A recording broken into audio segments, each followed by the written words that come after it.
30 days weight loss சேலஞ்சில் இன்றைக்கி டே 20.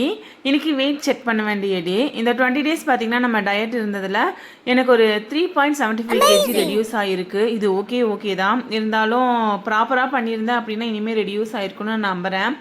இதுதான் starting ஸ்டேஜுங்காட்டி நமக்கு ப்ராப்பராக எதுவுமே பண்ண முடியாது. உடனே எதையும் கட் பண்ணி நம்ம செய்ய முடியாதுன்னாட்டி நம்ம கொஞ்சம் கொஞ்சமாக ரெடி ஆகிட்டோம். ஓகேவா, அடுத்த சேலஞ்சில் வந்து நம்ம ஃபுல்லாக கம்ப்ளீட்டாக இறங்க போகிறோம்.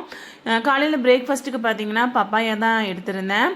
மதியானம் லஞ்சுக்கு வந்து அரிசி பருப்பு சாதம் பண்ணியிருந்தேன். இதுக்கு தொட்டுக்கருக்கு வந்து ஆம்லேட் போடலான்ட்டு ஓட்ஸ் ஆம்லேட் தான் ரெடி பண்ணி போட்டிருந்தேன். ஓட்ஸை வந்து ஒரு 2 minutes வந்து நல்லா தண்ணியில் ஊற வச்சுட்டு தண்ணியெல்லாம் ஃபுல்லாக வடிக்கிறதுக்கப்புறமா அதில் வெங்காயம், உப்பு, பச்சை மிளகா, கொஞ்சமாக பெரி பெரி மசாலா, பெப்பர் இதெல்லாமே சேர்த்து ஆம்லேட் போட்டு எடுத்தாச்சு.